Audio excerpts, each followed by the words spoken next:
Sir.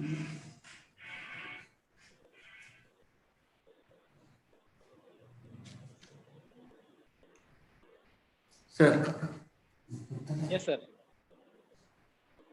Hello. Unmute, sir. Okay.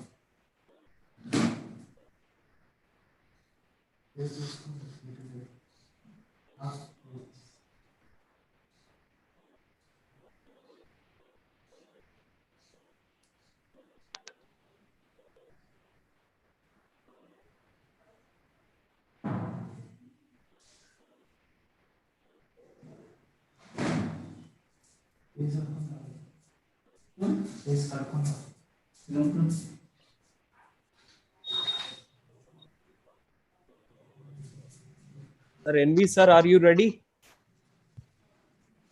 Sir. Right. Shall we start, sir? Yes, sir. We'll start. Okay. So, very good morning to one and all. I welcome all the participants and resource person to the third day session of this particular FDP. Now, I request our senior faculty, Professor N. Venkateshwarlu, to introduce the resource person to all the participants. Thank you, sir. HOD, sir. Sir. A very good morning to one and all. I welcome you all to day 3 of FDP on potential research areas in mechanical engineering organized by Vignan Institute of Technology and Science. This is N. Venkateshwarlu, co-convener. I am pleased to invite today's honorable speaker, Dr. K. Karunamurthy Garu. Sir graduated from Shastra University, a master's degree from Pondicherry Engineering College, and a PhD from Anna University, Chennai. He started his career as a design engineer at Pechner Consulting Engineers, subsequently a marine engineer in the Shipping Corporation of India for 4.5 years. He served as a faculty member for 18 years at renowned technological universities such as Shastra and SRM, and presently holding the position of Associate Professor in the School of Mechanical Engineering at Vellore Institute of Technology, Chennai. His research areas include enhanced heat transfer, nanotechnology, thermal energy storage, IC engines, and solar energy. He has published 20 technical manuscripts in international journals, 11 articles in international conferences, and 18 papers in national conferences. He has convened 7 national conferences and workshops and reviewer for 9 peer-reviewed international journals, and presently are guiding 4 PhD research scholars. He is a life member at Indian Welding Society and Tribological Society of India and Indian Society for Technical Education. He is conservant with various mechanical engineering courses, and to help the student community, he published various YouTube video lectures related to heat transfer, turbo machines, operation research, and power plant of engineering. And he is a hardcore academician and well human being. His academic and research approaches are definitely helpful for the teaching fraternity and especially for young research scholars. With these few words, I invite Dr. K. Karunamurthy Garu to this FDP, and I request him to take over the session. Thank you, sir. Yeah, well, good morning. Dear Dr. Leela Prasad, HOD of Mechanical Engineering, Dr. Venkateshwarlu, Senior Most Faculty in the Mechanical Department, and Dr. Singaravelu and other faculty members of Vignan Institute of Technology, and dear attendees. Without further delay, let me get into the topic. So in today's topic, we are going to discuss about carbon capture and storage for sustainable development. And especially this topic we are discussing during this COVID pandemic. This COVID pandemic is because of our human mankind is not in line with the nature. That is why this Wuhan virus has spread, and we are facing the problem. So this topic is more relevant because this is to in order to protect the environment, we are talking about this topic. Okay. So whatever technology that we do today, that requires energy, and it is going to provide some output. Apart from that, some amount of disadvantage will be there. We don't have any technology without any disadvantage. Let us say, to propel the society, we require energy, and for producing energy, we have power plants, and these power plants are also polluting the environment. So because of the pollution or degradation of the environment, we face many problems, right? So this topic is more relevant for today's pandemic. So I'll get into the topic right now. The overall presentation is like this. Let us start with the power sector. The reason for starting with power sector is that the amount of CO2 emitted into the atmosphere is mainly because of the power sector and transport sector, right? So let us get into the power sector. We'll start with the global perspective and with the national perspective.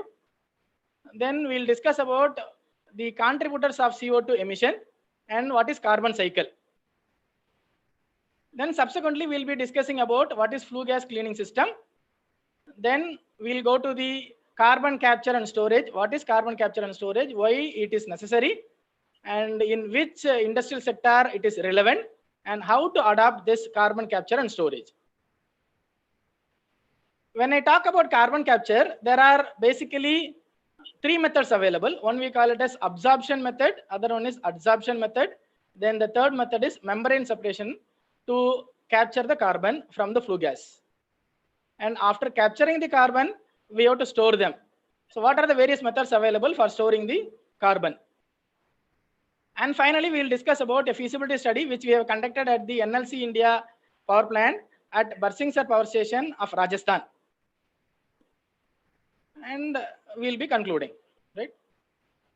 So coming to the power sector at the global status, according to United Nations, there are 17 sustainable development goals are there, which is to be achieved in 2030, and it has been agreed by the 195 member countries of the United Nations, right? In that, the sustainable development goal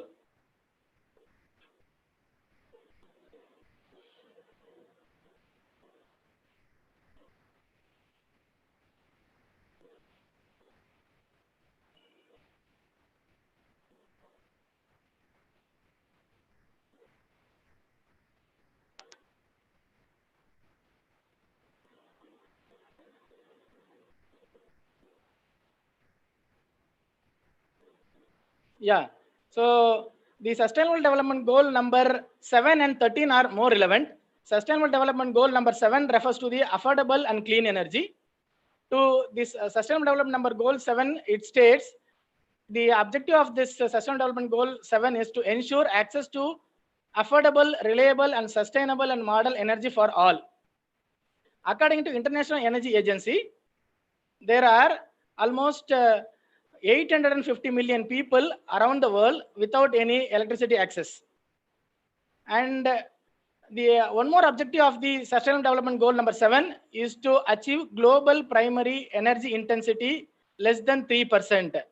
The global primary energy intensity is nothing but amount of energy required for achieving unit gross domestic product. For any nation, we used to have gross domestic product, GDP. For unit GDP, what is the amount of energy that we have to spend to get 1 unit of GDP? That parameter we call it as global primary energy intensity. So that value should be less than 3%. These are the objectives of Sustainable Development Goal number 7. This is relevant to energy. And there is one more Sustainable Development Goal which is relevant to our today's topic, that is climate action. So according to this Sustainable Development Goal number 13, it is necessary to take urgent action to combat the climate change and its impacts. By 2030, the emission objective should be less than 2 degrees C. Of the atmospheric temperature should not go beyond 2 degrees C, and moreover, they want to maintain less than 1.5 degrees C. That is one of the urgent requirement of United Nations. So there are 2 Sustainable Development Goals relevant to today's topics according to United Nations. One is Sustainable Development Goal number 7 and another one is Sustainable Development Goal number 13. Now let us get into the power sector, global status of the power sector. There is an organization called World Energy Council. They rank the nations across the globe based on a parameter called Energy Trilemma Index. This Energy Trilemma Index is achieved by considering three dimensions, namely energy security, energy equity, and environmental sustainability. Energy security is providing electric power to everyone, to all citizens of the nation. That is energy security. And energy equity refers to providing the energy at affordable price. That is energy equity. Even though the electricity boards or the government utilities are providing the energy, it should be affordable for the citizen. That is the second dimension of Energy Trilemma Index. And the third dimension is providing energy and providing at affordable price. Everything should be rooted through environmental sustainability. Without degrading the environment, all this has to be carried out. This is similar to our Indian mythology. In Indian mythology, we say like Dharma, Artha, Kama, Moksha. This we know very well. Dharma, Artha, Kama, Moksha. Artha means getting the materials for our life. Kama means receiving the pleasure for our life. And our final ultimate objective is to attain the moksha. All these things, all these three, like getting the materialistic thing and getting the pleasure and achieving the moksha, everything should be rooted through dharma. So the foundation is dharma.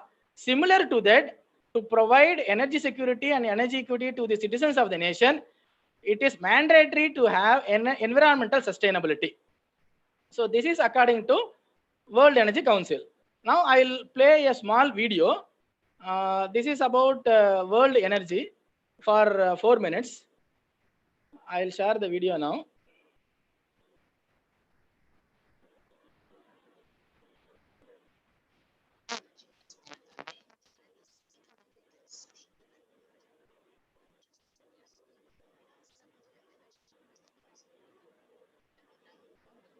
Is it audible? Peak oil is no longer a concern. But this simple anxiety has been replaced by a myriad issues and complex challenges. With unconventional resources, the oil endowment has quadrupled. We also see that while significant, the development of renewables globally, excluding large hydro, has to date been slower than expected. By 2050, we will see a doubling of energy demand, with the share of electricity increasing faster than primary energy supply. According to our unique explorative scenarios, renewables, especially solar energy, could register the highest growth, contributing between 20% and 30% to the global energy mix. But fossil fuels will, on current trend, remain the dominant resource to 2050. During the same period, whether in the decentralized jazz scenario or the more orchestrated symphony scenario, greenhouse gas emissions could double or even quadruple by 2050 compared to 1990 levels, with the potential to expose our energy infrastructure to disasters. The lack of a climate framework is one of the issues that keeps global energy leaders most awake at night. But energy prices and high associated volatility have become more critical in the absence of a clear path for the future of CO2 prices. Accelerated change in policy, technological innovation, and consumer expectations are making energy markets increasingly complex. Current business models struggle to guarantee both competitiveness and affordable energy in the future, while political and regulatory risks threaten investment in infrastructure and innovation.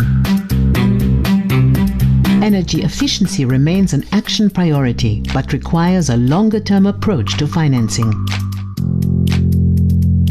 The low-hanging fruit may have been picked.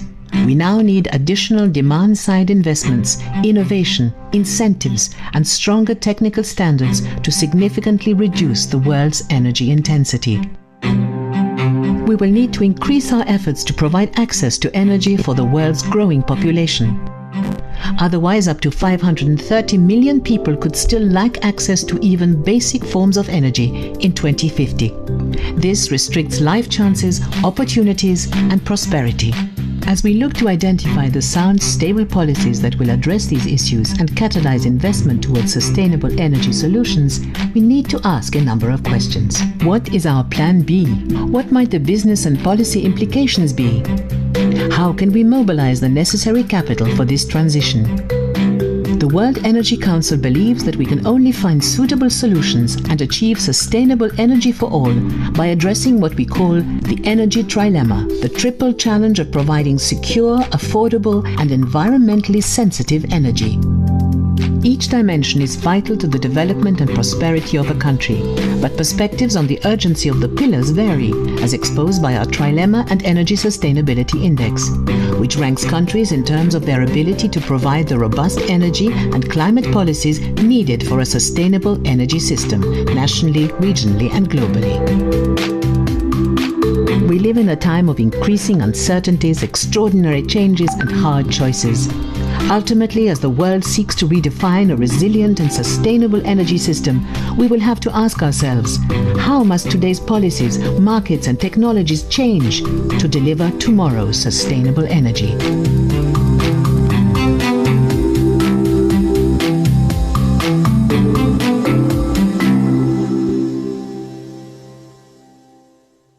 So that is from World Energy Council.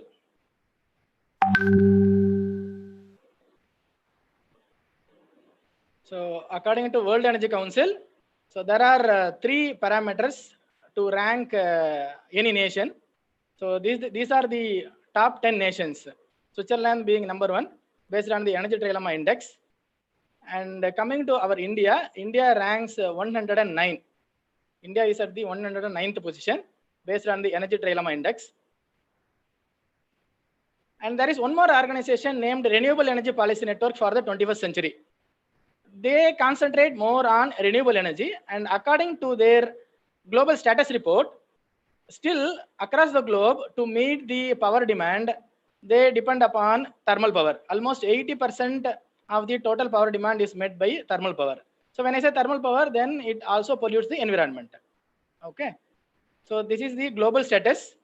And coming to the Indian perspective, the total amount of total installed capacity of the power plant in India is 3,70,106 megawatt. This is as on 31st March 2020. This is from Ministry of Power. And there are three players with reference to power plant in India. One we call it a central government power plants, other one is state government power plant, and the third one is the private players. Now private players are dominating. Here you can see almost 46.8% of the total power produced in India is by the private players. And the national perspective of power with reference to the fuel source, here you can see, like in India, 62.3% of the power generation is through thermal. Across the globe, it is almost equal to 80%, whereas in India, it is 62.3%. Still, thermal power is dominating. And modern renewables come to around 23.5%, and hydroelectric come to 12.35%. So this is in India. So in India also, thermal power plants are dominating.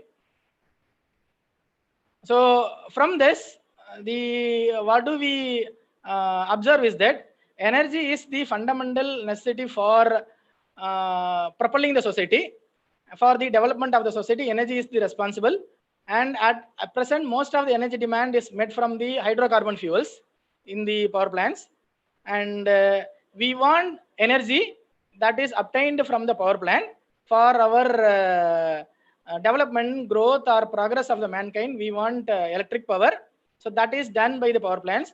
Even though it provides electricity, it also pollutes the environment. That is the topic which we are going to discuss today. How to mitigate this CO2 emission. That is the idea. The contributors of CO2 emission are, there are two major contributors. One is the power sector, other one is the transportation sector. The power sector, it contributes almost 66.66% of the total emission or the total CO2 emitted into the atmosphere. It is contributed by power sector. This is according to International Energy Agency.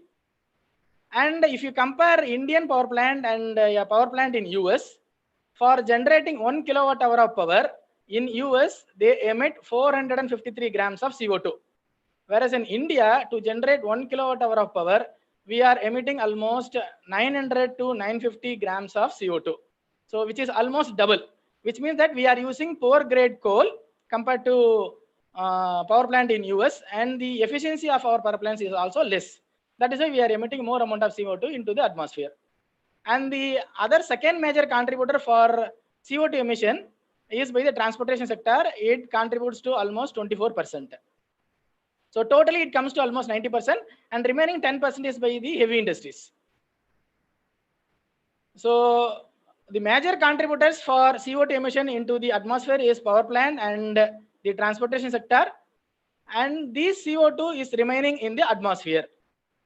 When the CO2 remains in the atmosphere, what will happen is that part of the CO2 will be absorbed by the ocean. Almost 30% of the CO2 emitted is absorbed by the ocean, and 25% is being absorbed by the plants, that is in the forest, as well as all other biological plants. It absorbs CO2. And beyond this, still almost 45% of the CO2 remains in the atmosphere. So that is the major concern now. How to handle this? So now what will happen if the CO2 level is very high in the atmosphere, right? So this complete phenomenon we call it as a carbon cycle. So when the CO2 level is very high in the atmosphere, then what will happen is like it affects the life in the land, and it also affects the marine life. Both are being affected. In the land, if you see, the excess carbon in the atmosphere, because of the presence of more amount of CO2 in the atmosphere, it will increase the temperature of the planet, our Earth. So Earth's temperature will increase because the CO2 that is emitted is a greenhouse gas. So we know the greenhouse effect. So the greenhouse will allow the light to enter, whereas when the sunlight enters into the Earth and hits the Earth's surface, it will become infrared. For infrared, these greenhouse gases are opaque. It will not allow the infrared rays to leave the Earth. That means it will be trapped inside. So as a result, the atmosphere temperature increases, right? And also this increased CO2, what it will do, it is increasing the temperature. When the atmospheric temperature increases, then the water that is present in the water bodies like sea, river, lake, pond, from all these places, the water, it will evaporate. When the water evaporates, the amount of water vapor that can be held by the atmosphere, that depends upon the temperature. If the temperature of the atmospheric air increases, then it can hold more amount of water vapor, right? So at higher temperature, more amount of water vapor will be present in the atmospheric air because the rate of evaporation from the water bodies is faster. So more amount of water is evaporating, and this evaporated water is present in the atmospheric air. So as the moisture content of the air increases, its humidity increases, right? And as the temperature of the atmosphere increases, what will happen is that the summer season, it will increase. In Earth, the summer time period will increase. So even though we say like increase in temperature and increase in water level in the air is good for the plant, but as the summer season increases, what will happen is that the plants will be subject to a lot of stress, because during summer season, the soil is dry and the soil is having less amount of water. So plants are being starved for water. So when it is starving and it is dry, it is subjected to a lot of stress. Because of this stress, what will happen, since the plants are dry, it is susceptible to forest fire. And also it will be affected by the insects, right? So this is the major problem for the life in the land, especially for the flora. And as the temperature increases, what will happen? The glaciers melts and the seawater level increases, and the amount of area, surface area of the earth available for land, it will decrease. So these are the problems with reference to amount of CO2 emission into the atmosphere for the life in land. Coming to the marine life. In the marine life, the oceans takes almost 30% of the CO2 emitted. And when the CO2 gets dissolved into the seawater, it will form, it will try to form carbonic acid, right? When the CO2 is being absorbed by the seawater, it will form carbonic acid. The marine life such as corals, this is coral, this is conch shell, this is mussels, and this is an oyster. All these marine lives are having a protective layer made up of calcium, right? And this is formed from carbonate ions, which is present in the ocean, right? as this CO2 level increases, more amount of CO2 is getting dissolved in the ocean. What will happen is that this carbonic acid, it will react with the carbonate ion and it will form bicarbonate. That means less amount of carbonate ion will be available for these plants to form the shell. So as a result, what will happen? So the shell will be very thin, and moreover, the carbonic acid, it will also try to dissolve this calcium carbonate, which is the shell of this marine life, and this shell will become very weak and thin, and this marine life is also affected. So as the CO2 level increases, it affects the life in land as well as it affects the life in the sea. So how to control this? Now let us consider a power plant, thermal power plant based on coal as the fuel. So to run the power plant, we will be supplying coal as fuel, and we have to supply air for combustion. And after combustion, coal will be leaving as ash, and that will be disposed. And the products of combustion is going to leave as flue gas. So this flue gas contains a lot of pollutants. Basically, there are two different types of pollutants. One we call it as particulate matter, and other one we call it as the gaseous pollutant. So there are two different types of pollutants available in the flue gas. Now we have to concentrate with respect to the pollutants coming out from the thermal power plant. To handle the particulate matter, there are two technologies available. One is called as a baghouse filter, and the other one is the electrostatic precipitator. In olden days, we used to have baghouse filter, and these days we have latest technology, which is electrostatic precipitator, which will remove almost 99.99% of the particulate matter. So which is highly efficient method of removing particulate matter. Coming to the gaseous pollutants, the flue gas contains CO2, CO, SOx, NOx. These are the gases which are available in the flue gas. So now all this has to be removed before it is being led to the surrounding. The technology that is involved in the removing the particulate matter and gaseous pollutants from the flue gas is what we call it as scrubber technology. And in today's session, we are going to discuss about how to capture CO2 from the flue gas. Right. So coming to the carbon capture.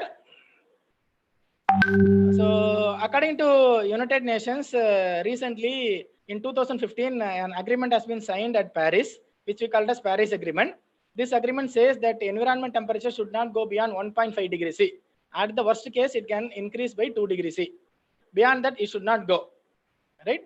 And this Paris Agreement also says that we should be ready to adapt to the environment with a higher temperature. Like let us say if it is going to increase by 1.5 degrees C surrounding temperature, we should be ready to adapt to the situation, and we should not, our food production should not be affected.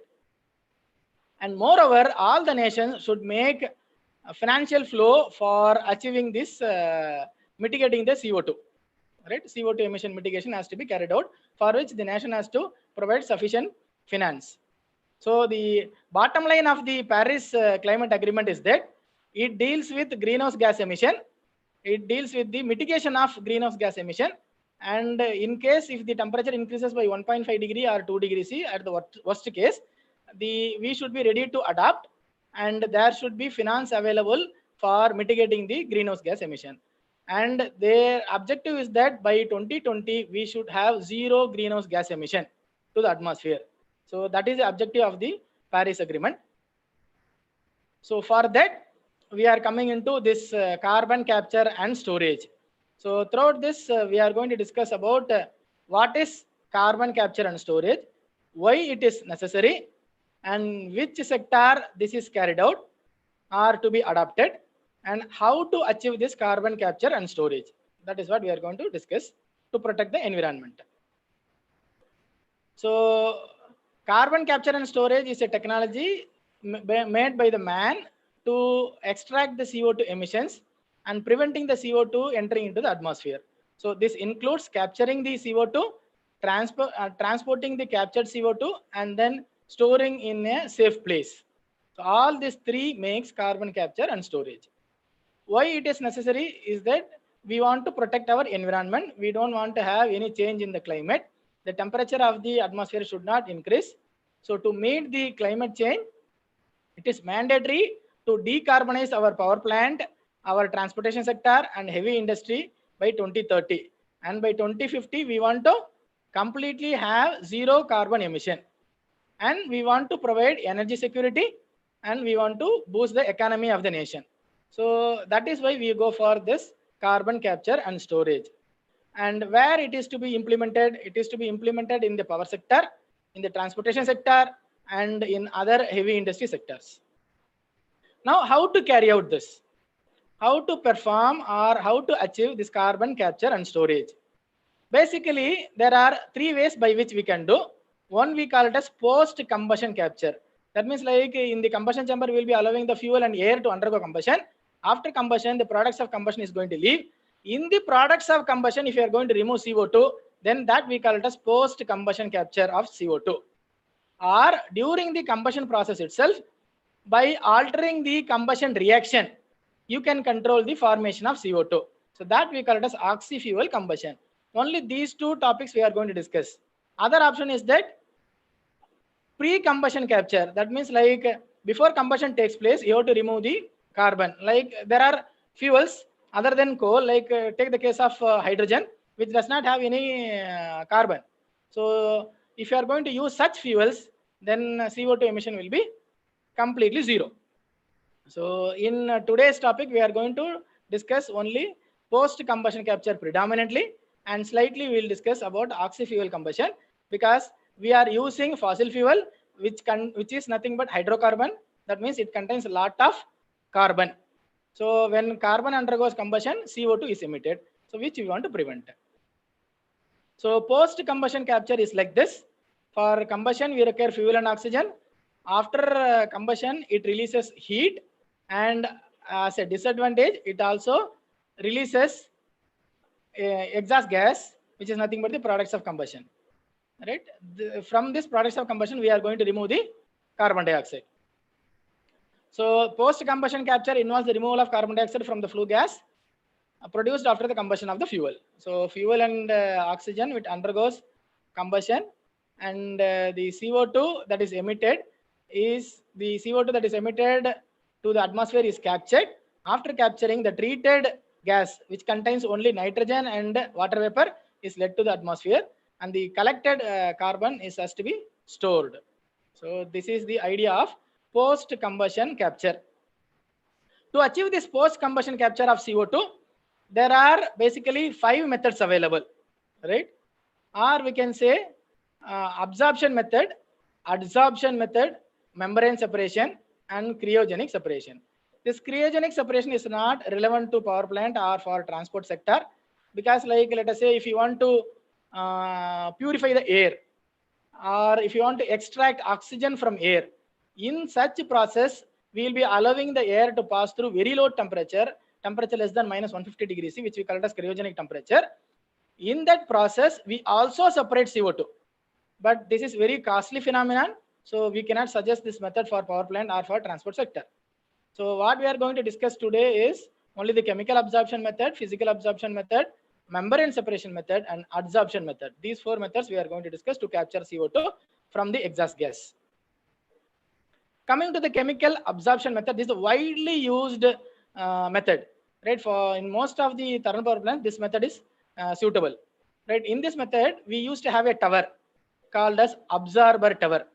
Okay, so this is the absorber tower where we will be allowing the flue gas from the power plant to pass through, and we will be supplying monomethylamine.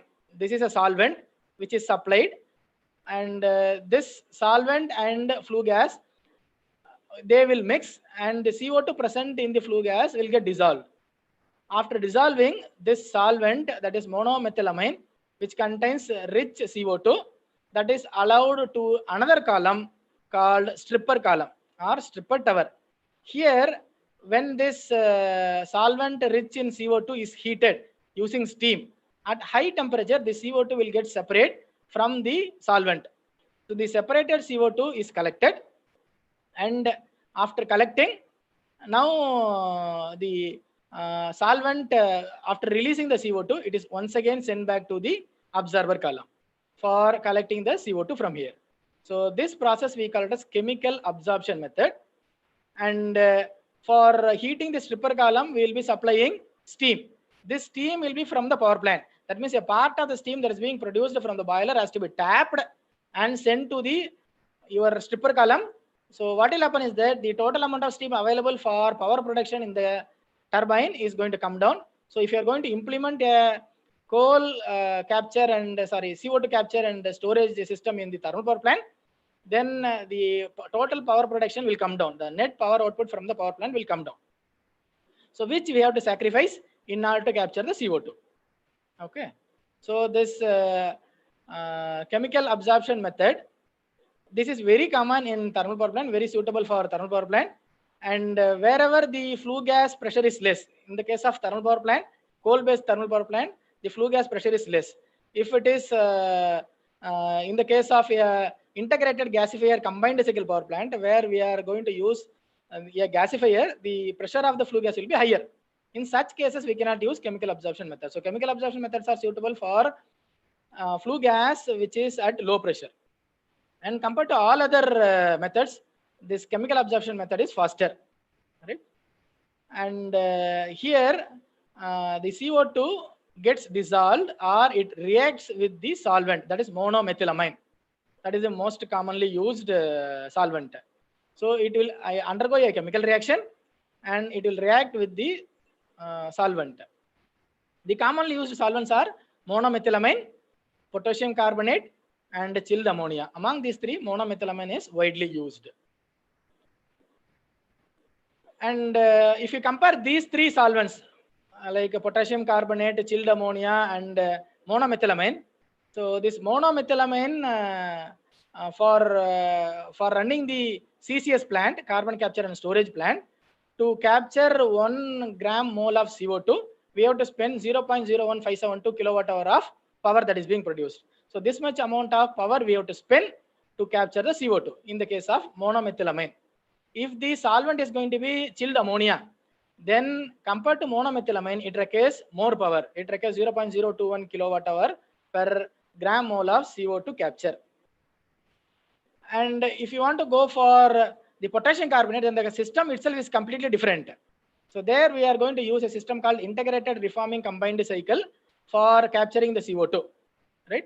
And this has to be retrofitted, and the energy penalty compared to the other two solvents, it is less here. It will take only 0.0122 kilowatt hour per gram mole of CO2.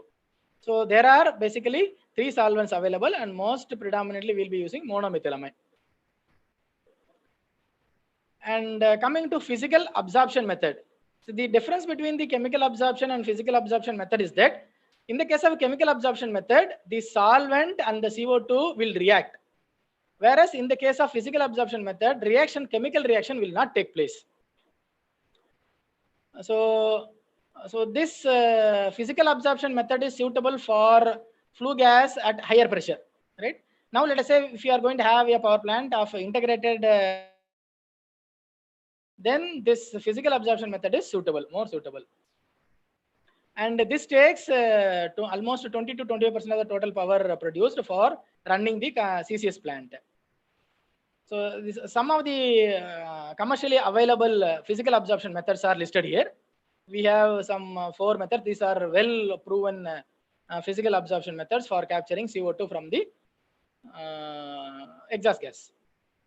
And if you compare both physical and chemical solvents, physical absorption and chemical absorption, here you can see the selection of the method depends upon the pressure of the CO2 present in the flue gas, that the partial pressure of the CO2 present in the flue gas.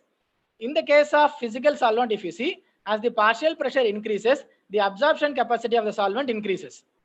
Whereas in the case of chemical solvent, as the partial pressure of the CO2 increases, the absorption capacity of the solvent increases to a certain extent, and beyond this, further increase in partial pressure will not help in the absorption capacity of the solvent. So for higher partial pressure, for the flue gas which contains higher partial pressure, we prefer physical absorption method. If the partial pressure is less, then we go for chemical absorption method. And the third method is membrane separation. So this is the third method that is followed. This is predominantly used for liquid fuel and gaseous fuels. In the power plant, if you are going to use liquid fuel and gaseous fuel, then this membrane separation method is suitable. In the case of membrane separation method, what we are trying to do is that this is the flue gas, untreated flue gas is this, which contains more amount of nitrogen and CO2. So now these are the major composition of the flue gas. When it is allowed to pass through a permeable membrane, CO2 has lesser diameter. If you see the kinetic diameter of the CO2, which is less than the nitrogen, so through this sieve, CO2 can pass through, whereas nitrogen is retained. So in the case of membrane separation method, the exhaust gas containing CO2, water vapor and nitrogen is allowed to pass through this membrane. And because of the kinetic diameter, CO2 contains less kinetic diameter, therefore it can easily pass through this membrane, leaving the nitrogen. So there is a parameter which defines the performance of the membrane, which we call it as selectivity, or it is also called as separation factor. So this parameter is will tell you the how good is the membrane, right? These are the various membranes available. So all these are all polymer membranes, cellulose acetate, polyamide, and these are some of the membranes available. If you see the selectivity or the separation factor, all the values of the separation factor are more than 20. So normally we say, like, if you select a membrane, if the separation factor is more than 20, we say that it is a good membrane. That is preferred. Okay, all these polymer based membranes are having selectivity or separation ratio more than 20.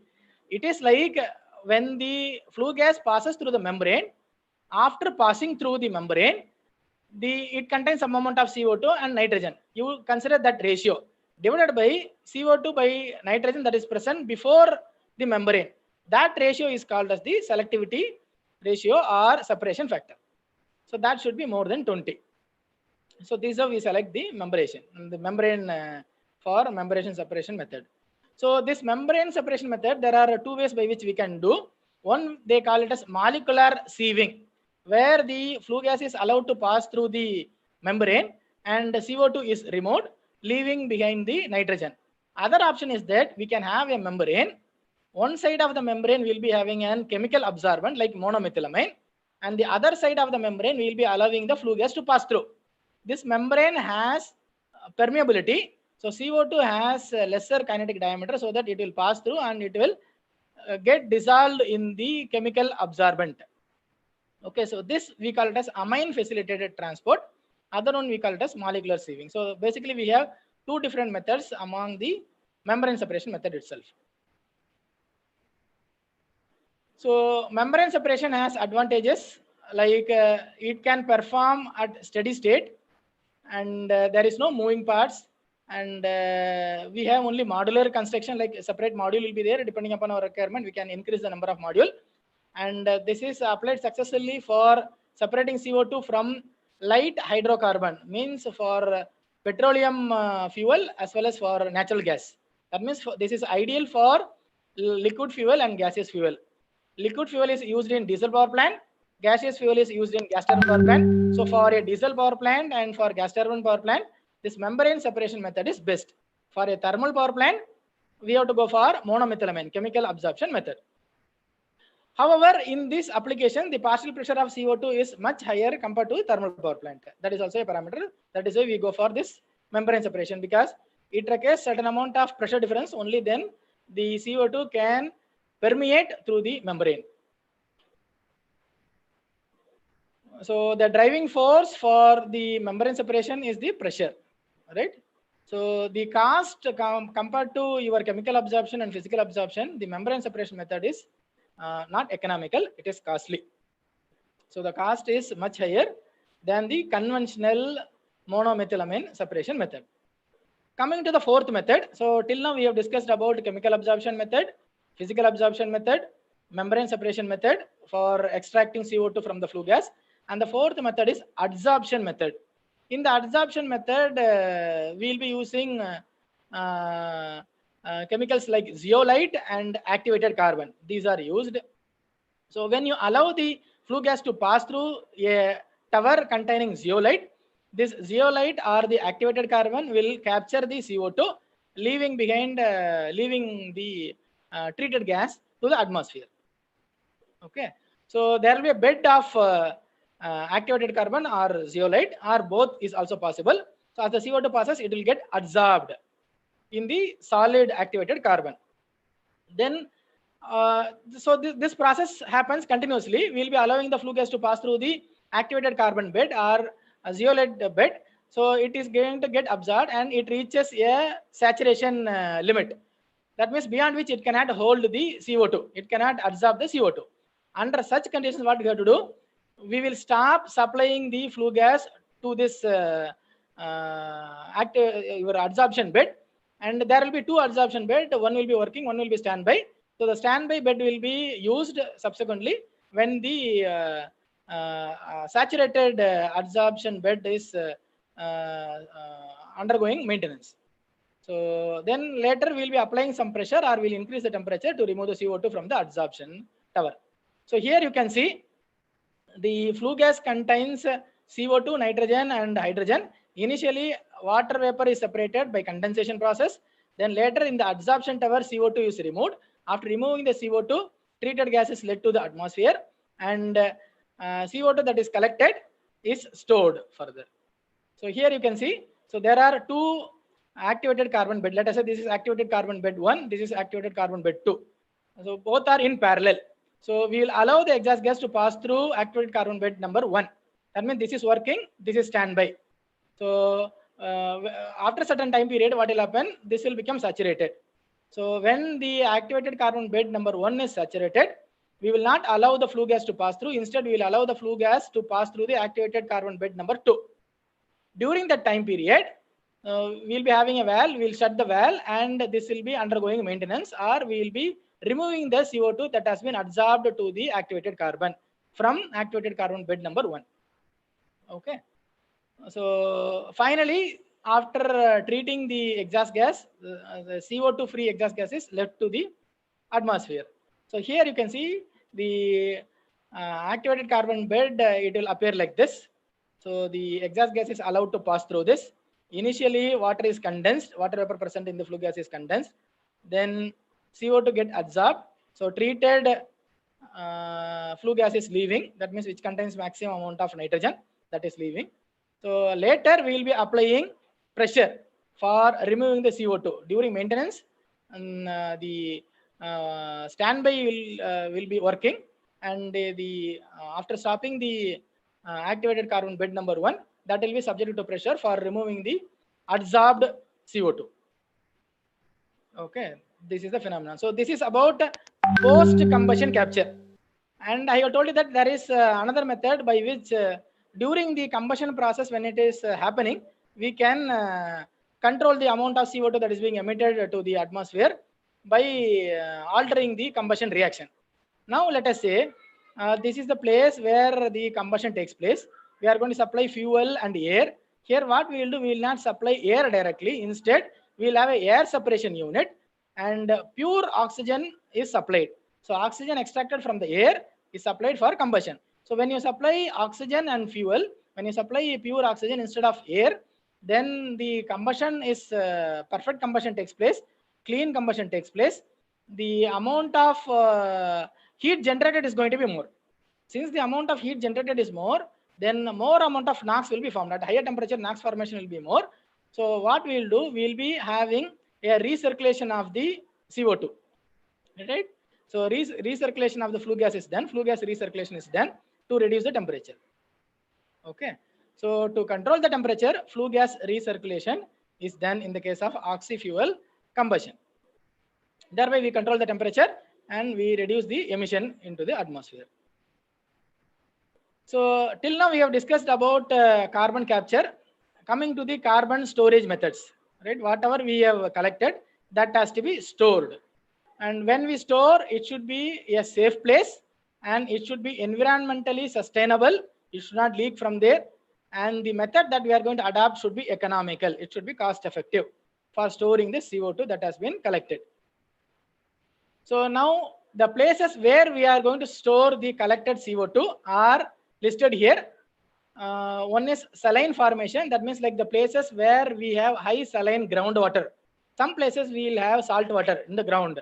Such places can be selected for storing the CO2. And in the oil and natural gas reservoir, in the oil well, when we pump out the oil, that place will be empty. So there we can supply the collected CO2. So there also we have an advantage. Once we get into that oil and natural gas reservoir for storing the CO2, I'll tell you what is the advantage there. And after removing the coal, right? Let us say you have a coal mine. That mine is completely exploited. We have the coal mine has depleted. The further mining of coal is not possible from that place. In such places, we can dump the CO2 that has been collected. And there are other two options also. In organic rich shale, right? This is in the volcanic region, wherever we have volcano, the molten lava will be coming out. This molten lava, we call it as basalt. So this basalt is similar to the activated carbon, which will absorb the CO2. That is also possible. And other regions, some places where the muddy sedimentary rocks are there, which we call as shale. This shale is also good in absorbing the CO2. So these are some of the places where we can, the collected CO2 can be stored. Now coming to this storage area, one by one we'll discuss. This carbon storage is not a new concept. So there are huge CO2 storage sites are available in Norway as well as in Canada. At these sites, CO2 is injected for many years and they are storing almost 1 million metric tons of CO2 every year. So huge storage sites are available. Now, recently, other nations like China, Australia, and nations from Europe, they are also into this carbon storage. And there are almost 200 CO2 capture and storage plants are operating. Huge plants are operating worldwide. And coming to the various methods of storage, coming to the saline formation, as I have told you, like in some places, the groundwater is salty. Salty water is available or saline water is available.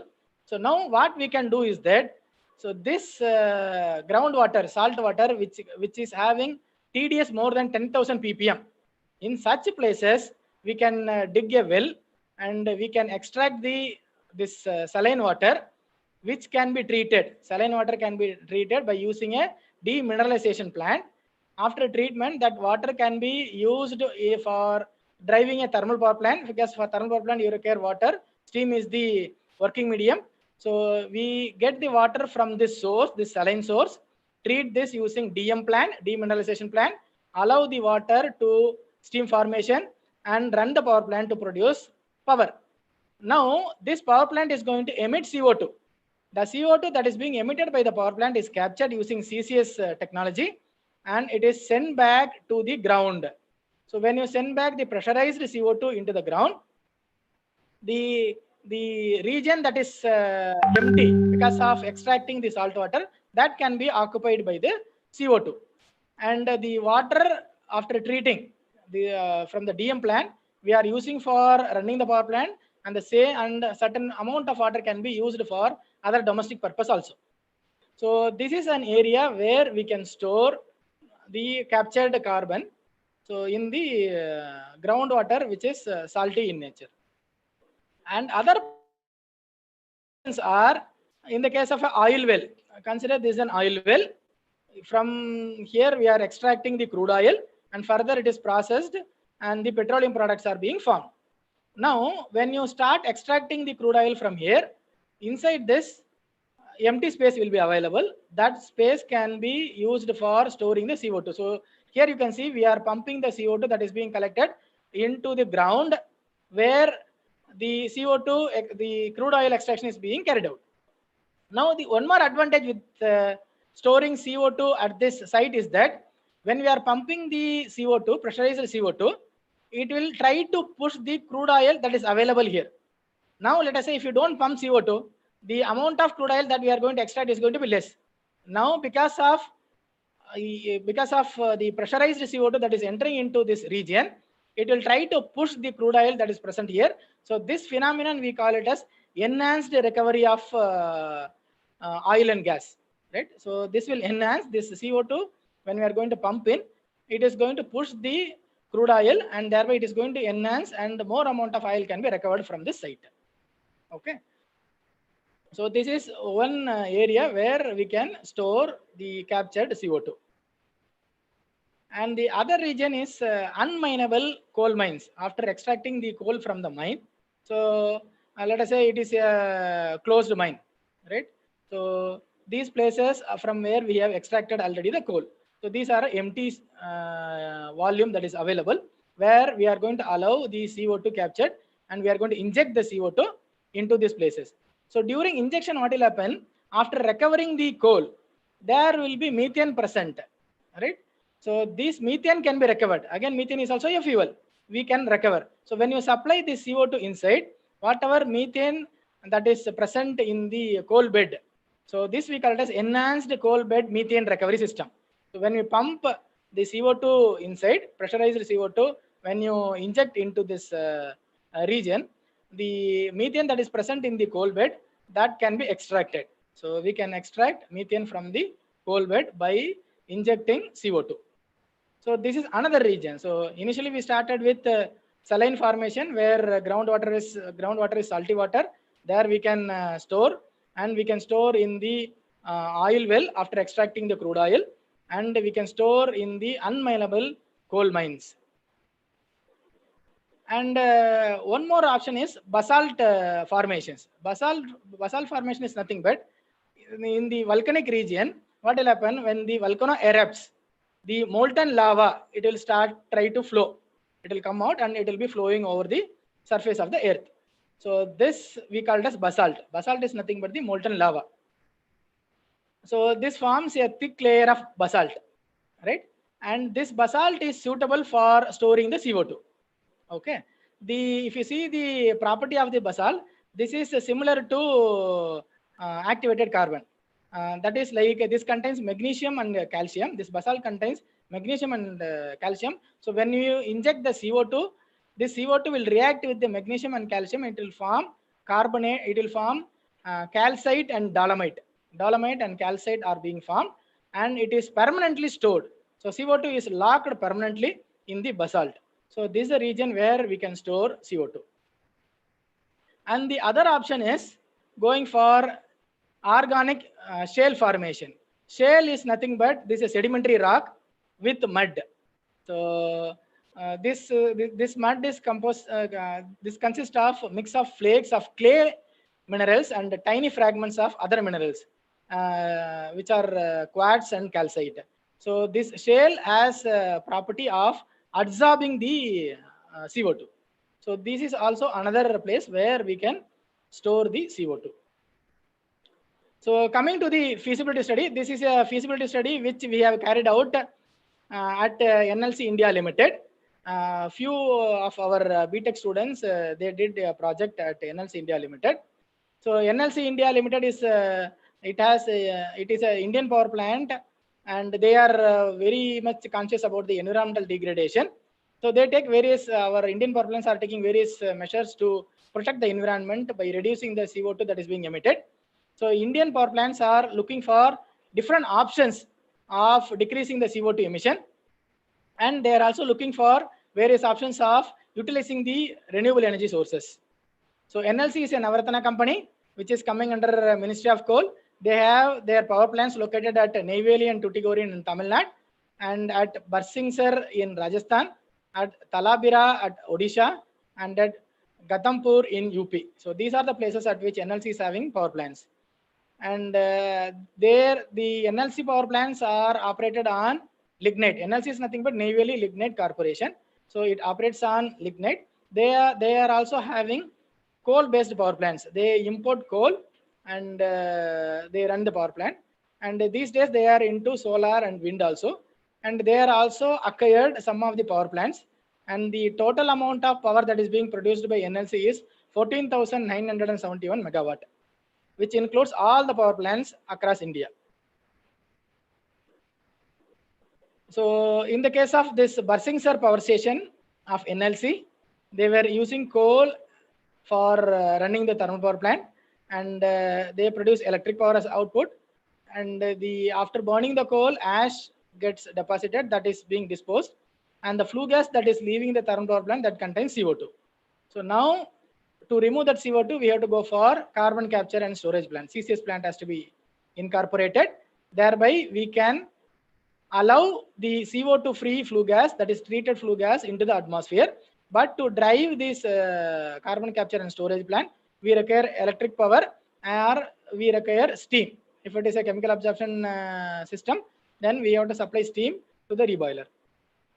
So power, certain amount of power has to be supplied to drive the CCS, thereby the net power output is going to decrease. If you don't have a CCS, then power output will be more. By incorporating CCS, we are going to spend some amount of power. So net power output of the power plant is going to come down. So finally, the collected carbon has to be transported and stored. This is the idea. So for this, what we did, this Barsingsar power station of NLC, it contains 2 units of 125 megawatt thermal power plant with the circulating fluidized bed combustion technology. The total power generated by this power plant is used for the to meet the power of state of Rajasthan. So this Barsingsar power plant utilizes coal from the Barsingsar mine and also from one more mine called Halda mine. There are 2 mines which are closer to this power plant. Barsingsar mine is at a distance of 4.4 kilometers, whereas Halda mine is located at a distance of 32 kilometers away from the power station. The following parameters we have calculated in our study. The cost of electricity after incorporating this CCS unit and the net power output after incorporating CCS, because if you incorporate a CCS in the thermal power plant, net power output will come down. So what is that net power output that will be available if you are going to utilize, if you are going to retrofit the CCS plant with the power plant?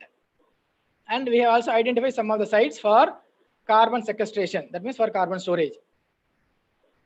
And to achieve this, what we did is that we have used a software named Integrated Environment Control Module.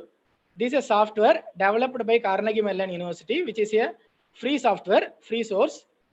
Anybody can use. And we have downloaded this software and we have approached NLC. We received data related to Barsingsar power station, and all those data we have fed into the software, and the software will provide you various solutions, right? And it will also tell you the how much amount of CO2 can be recovered, which method is suitable, and what is the cost of electricity after incorporating the CCS plant, how much cost we have to incur for going for this CCS plant. All those output parameters can be obtained from the ICM software. So this is the input which we have provided. We received the input from the Barsingsar power station, which is a 250 megawatt power plant, 2 into 125 megawatt, 2 units of 125 megawatt. And it is a subcritical boiler. It is a tangential firing boiler. Boiler efficiency is around 80%. Fuel used is lignite. And the fuel is received from the Barsingsar mine as well as from the Halda mines. And the property of the coal is listed here. Its calorific value, excess air supplied, all those parameters are listed here. Now, by providing this input parameter to the IECM software, Integrated Environment Control Module, we received the output like this. It has provided a layout for installing the carbon capture and storage plant. It has given us what is the amount of CO2 which we can capture, how much amount of caustic the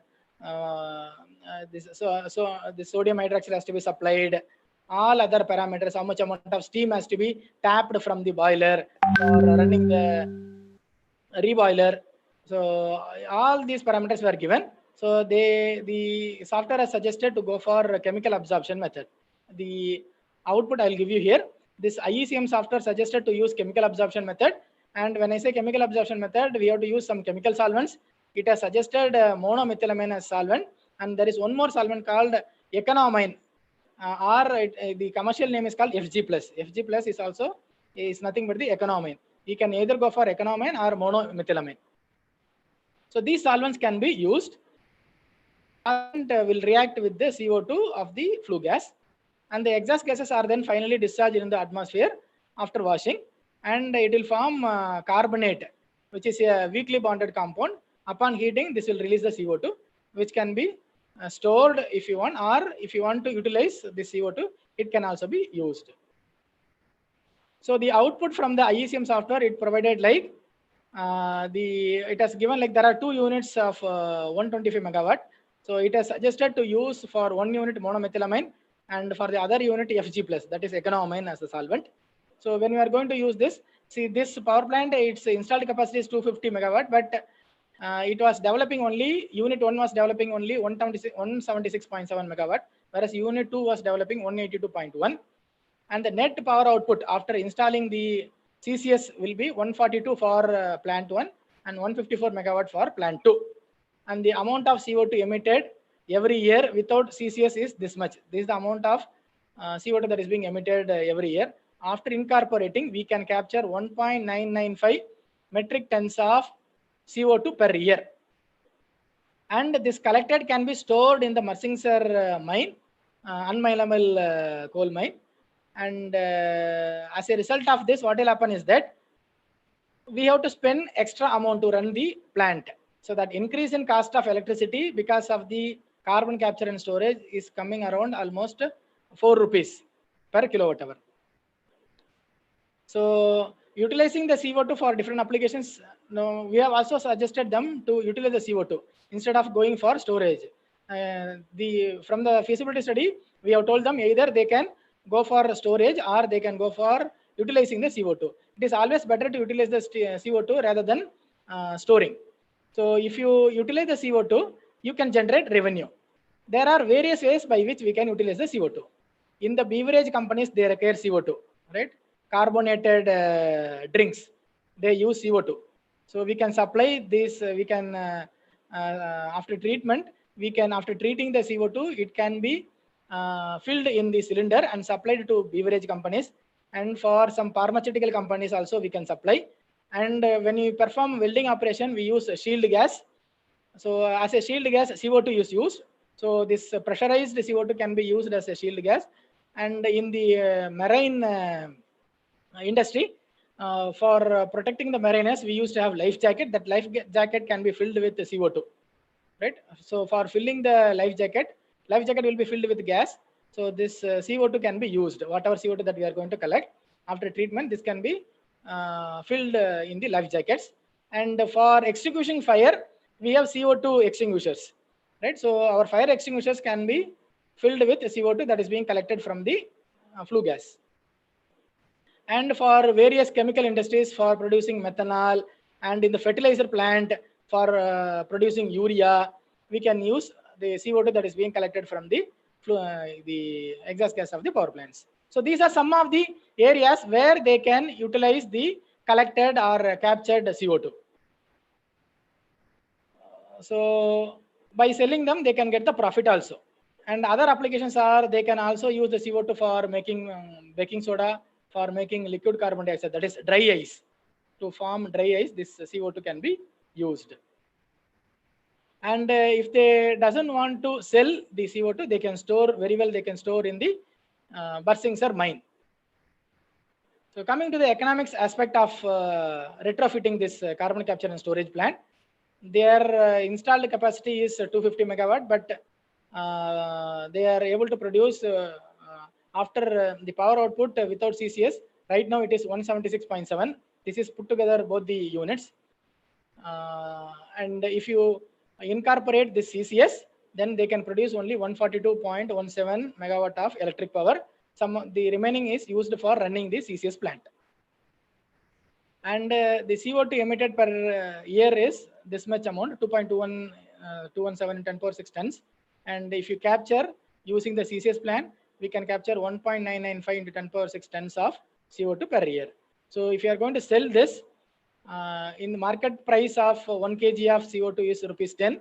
So they can get almost revenue generated will be almost 9 rupees per kilowatt hour of electricity produced.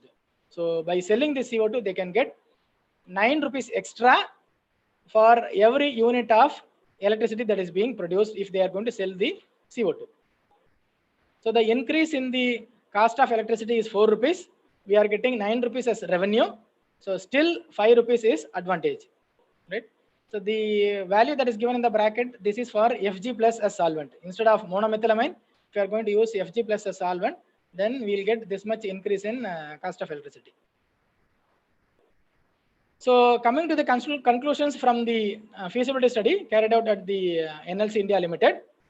The part of the steam from the boiler has to be diverted to the carbon capture and storage plant, and as a result the output is going to be reduced, and the compressed CO2, to run the plant we require electricity that has to be from the power plant we are going to tap, and flue gas desulfurization unit is needed for this plant to remove the SOx, and thereby we have to supply more amount of limestone also. The captured carbon can be treated and reused. Various applications we have listed, and if they are not interested, and we have suggested them to store at the unminable coal mines, which are located near the power plant. So this is the Rajasthan state map, and here we have also considered the earthquake regions. This plant is located in Bikaner district, which comes under not high damage. This dark red color indicates high damage of earthquake possibility. So this comes under less risk area. So they can store this CO2 in the unminable coal mines. And if you want to refer some of the future carbon capture storage technologies, you can very well refer this website. And coming to the conclusion, with reference to there are two conclusions I have provided. One is general conclusion, other one is a technical conclusion. Technical conclusion is that the coal-based thermal power plant, we have to go for chemical absorption method of carbon capture for coal-based thermal power plant. If the power plant is of integrated combined cycle power plant, then physical absorption method is suitable. And if the power plant is a diesel power plant or a gas turbine power plant, then membrane separation method is suitable for capturing the CO2. And to store the collected carbon, there are various methods available. I have listed the methods that are suitable for India. That means like the places where we have salt water as the groundwater, there we can store, and the places of unminable coal mines, we can store the CO2 that is being captured, and we can go for the oil and gas reservoirs. We can store this. Thereby, we can have enhanced oil recovery from the oil and gas reservoir. And coming to the general conclusion, as an engineer, if you ask us, then what we will say, we require CO2 is completely mandatory in order to protect the environment. And if you think as a human being, then afforestation is the best method to protect the environment. That means you have to plant trees. And we have to remember very well that we have to live in coordination with the nature. Else we have to face the fury of the nature, or we have to face the natural calamities and natural disasters such as global warming, tsunami, super cyclone, El Nino, forest fire, Wuhan virus, etc. Right? So the bottom line is that no technology can replace nature. That should be taken care. And with lots of hope, let us abide by the laws of the nature and make the earth habitable. Thank you for joining this session. Thank you, sir. Sir, excellent session, sir. Thank you, sir. Entire excellent presentation, and entire session went very well, sir. Okay, sir. Okay, sir. Thank you so much. Only we had a small hiccup. Yeah. Actually, like a message was popping out for me stating that few participants are to be admitted. So I have clicked that admit. Okay, So okay. that time slightly like my screen was not sharing. Okay. That was the only hiccup we had. No. So apart No from problem, sir. No problem. Okay. My only question is how to Yes, sir. convince our mechanical engineers that this can be their area of research. Sir, as a human being, first of all, we have to consider that we are a human being. Then you consider yourself as an engineer. Yeah. So if you are a human being, we have to protect the environment. Yes, sir. That is our primary concern. So Yes. if you don't have a conducive environment, then we cannot live. Right? Yes, sir. Because of the damage that we made to the environment, now we are facing this Wuhan virus. Yes, Right? So if you want to be a mechanical engineer and if you want to contribute to the society, Yeah. and let us say if you want to be a power plant engineer, and various power plant, we have NTPC, we have NLC. So all they recruit engineers through GATE. Yes, sir. Okay, so once they get into this power plants, they are doing a service to the society by providing electricity, by generating electricity.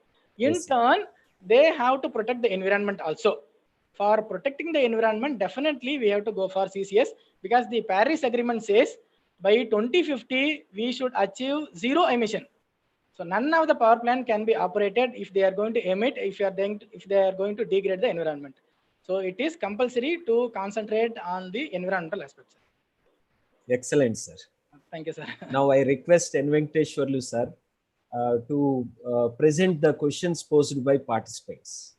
Yeah, thank you, today's resource person, Thank you, sir. Karamurthy sir. Yes, sir.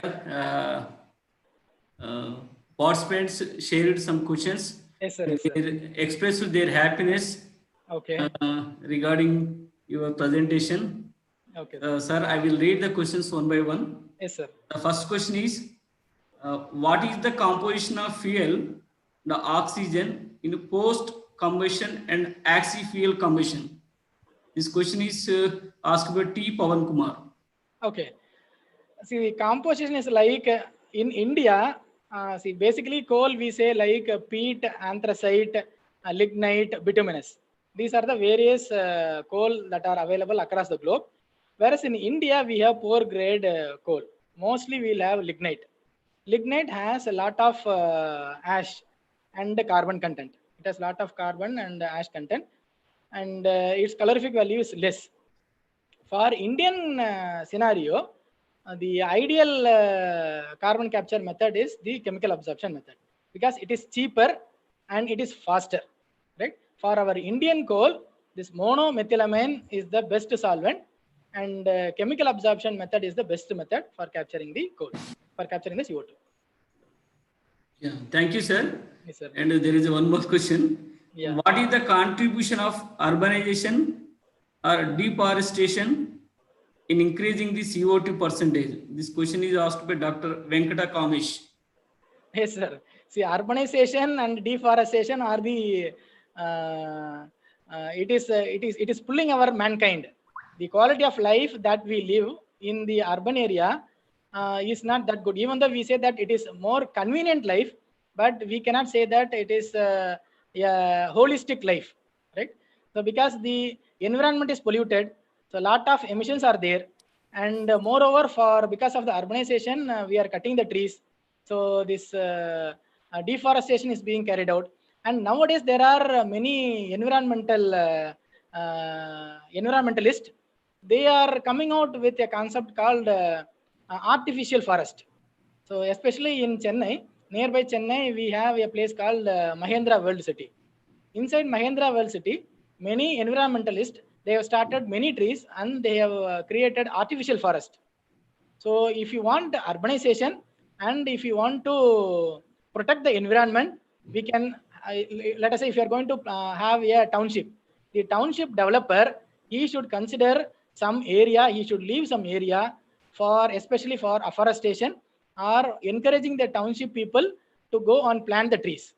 So you will have in that region, people will be there, urban people will be there, as well as forest will be there. So within the urban area, we should encourage, and there should be this concept should come from the education sector, from the school education as well as from the college education. We should encourage like people to contribute something to the environment. Like normally, like at our VIT, we have almost 51 clubs are there, sir. So these club students, they will be working for the environment. Like let us say we have a club called We Teach. So they will go to the government school. They will teach English to the students of the government school. And we have this environment club. We have this NSS club. So these clubs, they will work with the environmentalist.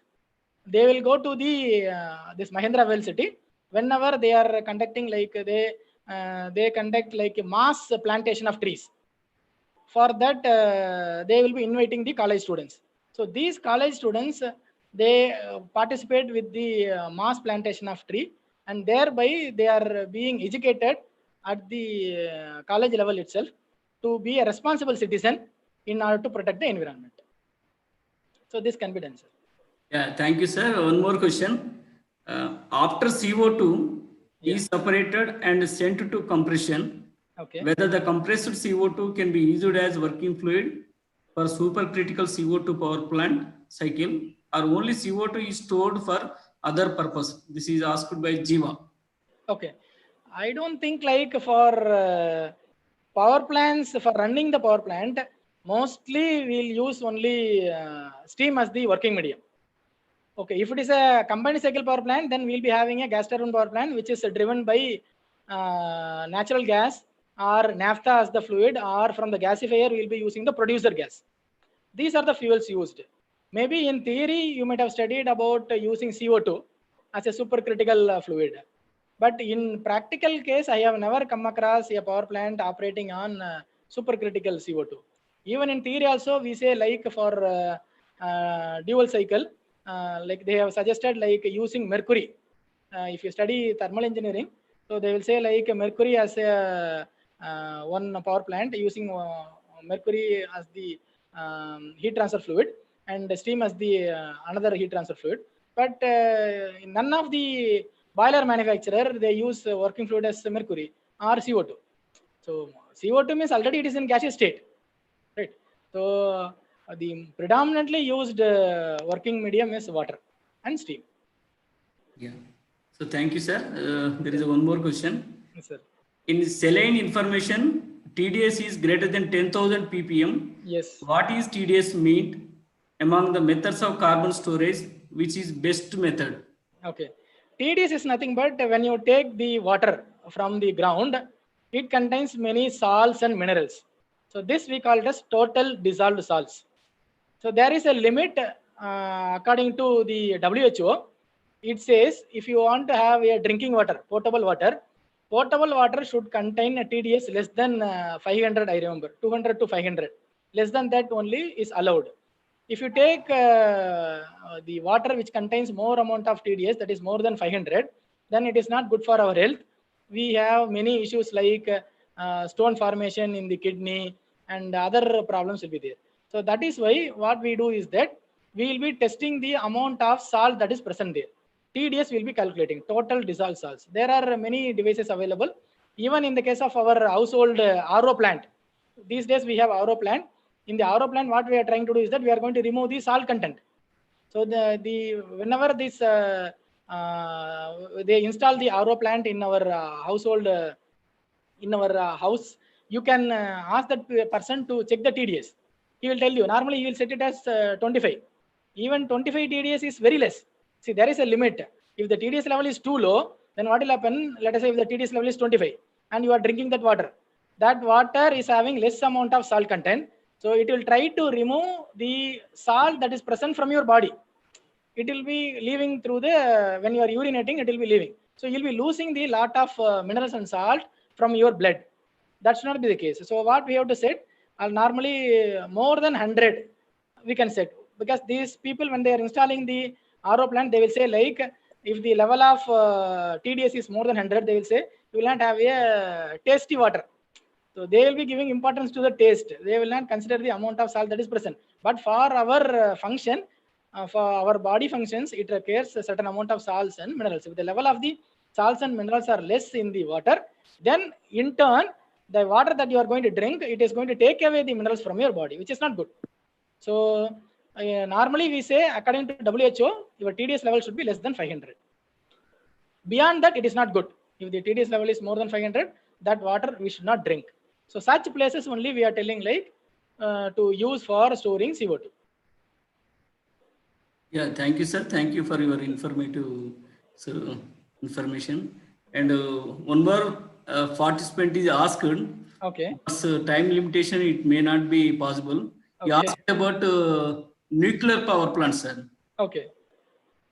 In nuclear power plants, fuel is uranium, sir. Uranium-235, uranium, thorium. These are the fuels that is being used. There we are not emitting CO2. But we are having hazardous radioactive emissions. That is the problem with nuclear power plant. Nuclear power plant will not emit CO2. With reference to the atmosphere, your nuclear power plants are good because it is not emitting greenhouse gases. The greenhouse gas emission is not from nuclear, but it is having problem with the nuclear waste disposal. That is the major problem. Compared to this, that is worst. But still, if you refer our atomic power plants that are being in India, we have Nuclear Power Corporation. If you go to their site, so they will be educating the public. If you go to their site, there will be an advertisement stating that nuclear power is good, because like there are many agitations, especially in Tamil Nadu. We have a recently commissioned nuclear power plant is there at Kudangulam. So the people, those who are residing in Kudangulam, they started agitating. They don't want power plant. They say like, you go for renewable energy, don't spoil our environment, because the nuclear waste that is being led to the sea, because of that the reproduction of the fish is very less. So they are not getting the fish. So the fishermen, those who are living near the Tuticorin area where the Kudangulam power plant is there, they are not getting the fish. So what these people they are doing? They are going to the Sri Lankan waters. So they are going away from Indian waters and they are entering into Sri Lankan waters, and the Sri Lankan Navy, they are taking them as captive. So they are being taken away to Sri Lanka, and there is an issue between the government of India and the Sri Lankan government because of the Indian fishermen entering into the Sri Lankan waters. Okay, so these people, they are telling like, we don't want nuclear power plant. But the amount of coal reserve that we have, the amount of fossil fuel that India has are limited. If you take the case of liquid fuel, only 30% of the total demand of our India is being met from the oil reserves of India. Remaining 70% we are importing. So even in the case of coal also, to meet our demand, we are importing coal from Australia, we are importing coal from Indonesia, and the coal that is available in India is also of poor quality coal. So what we do is that we used to blend the Australian coal or Indonesian coal with the Indian coal, and we are using. And especially for nuclear fuel also, we don't have much nuclear fuel. So nuclear fuel also, we are trying to get it from US as well as from Canada and from Australia. So these countries are called Nuclear Supplier Group, NSG, we say. So they are supporting us, and majority of the power plants in nuclear power plants in India are being developed with the help of government of Russia. So that is the about our nuclear power plants in India. Sir, one more is on behalf of FDP organizers and all the participants. The participants are requesting your PPTs. Sure, sir. Sure. I'll Is share it my possible PPT. to share, sir? Definitely. I'll share my PPT. Okay. They expressed their gratitude and happiness, and they mentioned it is fruitful presentation. Okay, And sir. Okay. initially, he mentioned that. So, as a human being, so it is Correct. about the Correct. responsibility to protect the environment. Correct. So that means, so all the researchers are. So they should be keep in mind. So not only to do the research, it should be so that the aiming of so protect the environment, and it should be useful for the future citizens.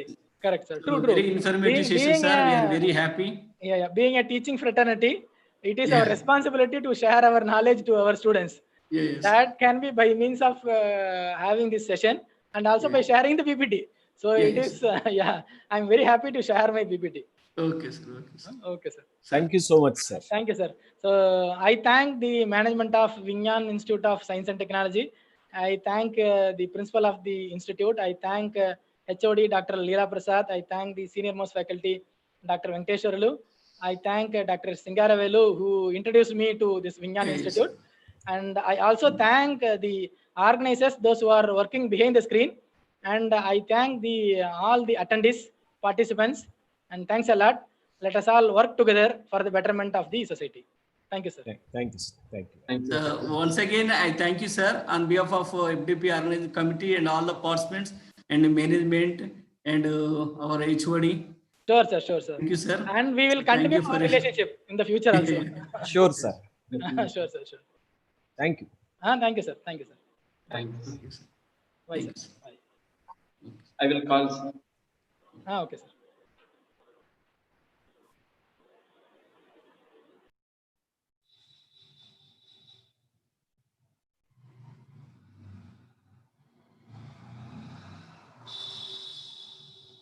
Tell me, sir.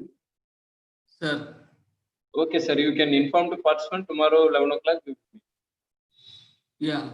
So all here there is a small announcement for all the participants. Tomorrow the session will start at 11 o'clock. So we will share the Zoom link as well as the YouTube link to the WhatsApp as well as the through email. So thank you, one and all. Thank you. Thanks. We can leave the meeting. Yeah.